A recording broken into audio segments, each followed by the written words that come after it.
Welcome to Alms Vlog.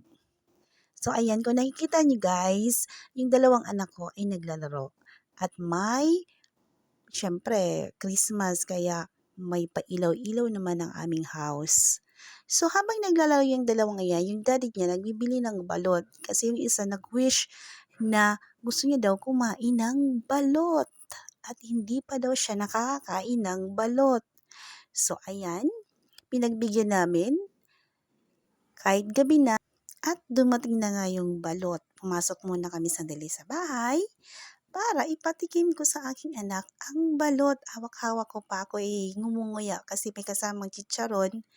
Siyempre kapag bumili ka ng balot, yung nagtitinda may tinda din ng chicharon. So nagtatawanan kami kung paano daw yung kakainin ng aking anak. So ayan na nga, kumain na nga kami ng balot. Yung isa kong anak talaga nag-wish na gusto niya talaga ng balot. So ayan, kumain na, nakatikim na siya. At himala, nagustuhan niya guys. Masarap daw.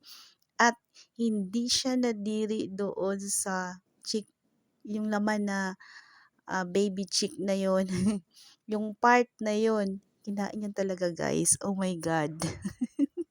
So yung ibang bata naniniri pero siya hindi. Kasi gustong-gusto niya na talagang ma-experience yung balot niya. Ayan, pinagbigyan ko. Pati ako guys, nakikain na din. Ayan, nakikain na din ako. Masarap nga naman.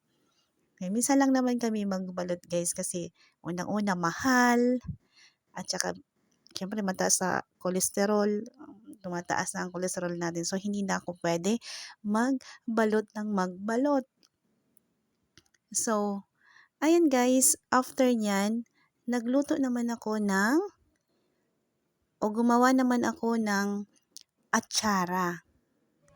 At ito yung mga ingredients guys. Meron tayong carrot, meron luya, meron bell pepper, merong bawang, meron suka, at syempre yung papaya mismo hindi siya mawawala. Yung papaya guys, binabad ko yan sa water with salt and then piniga ko kaya ganyan na siya. And then imimix lang natin yan lahat guys, pero uunahin muna natin. Okay, papakuluan muna natin guys yung suka.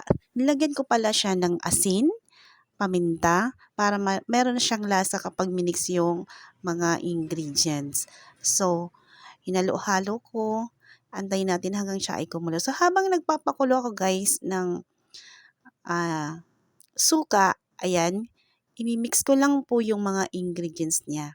Meron carrot, yung luya, yung bell pepper, at saka yung bawang. Imimix po natin yan lahat dyan. Ihalo-halo lang natin. Malinis naman dyan ang kamay ko. Nagugas ako ng kamay kaya safe po yan. So,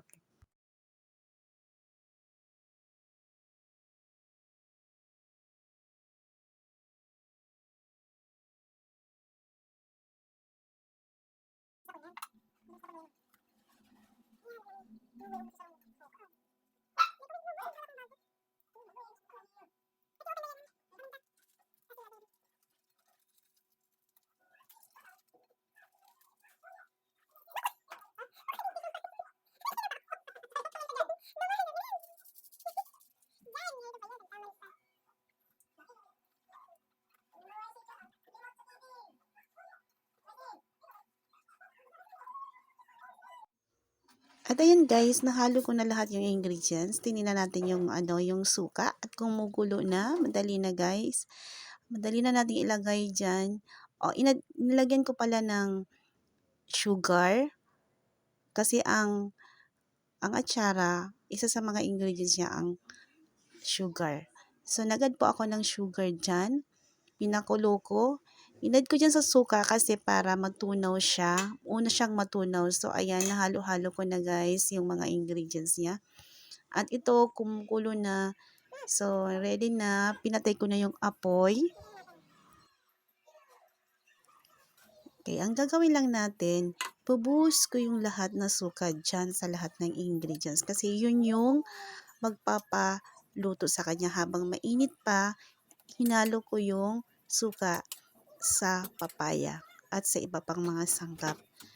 Ayan, iluluto niya yan guys. And then after nyan, ilalagay na natin sa jar.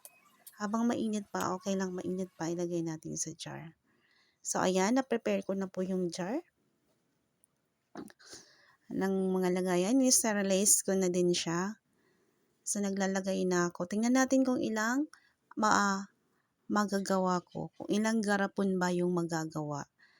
Tamang-tama ito guys, ngayong Christmas at New Year.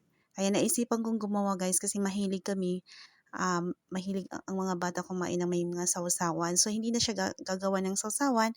Yan na ang gagawin namin. Especially kapag may mga inihaw, barbecue, lumpia, and something. Madami pa ba? Madaming at saka may mga benefits din po ang atsara, may isang garapon ng malaki.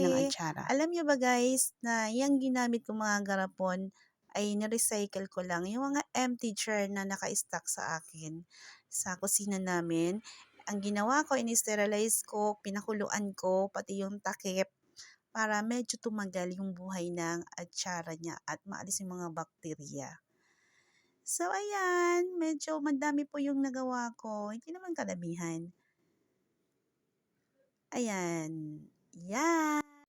At ayan na nga, nakagawa ako ng 2 malaking garapon at 2 maliit. So, ayan guys. Thank you for watching. Sana nag-enjoy po kayo. Please subscribe po.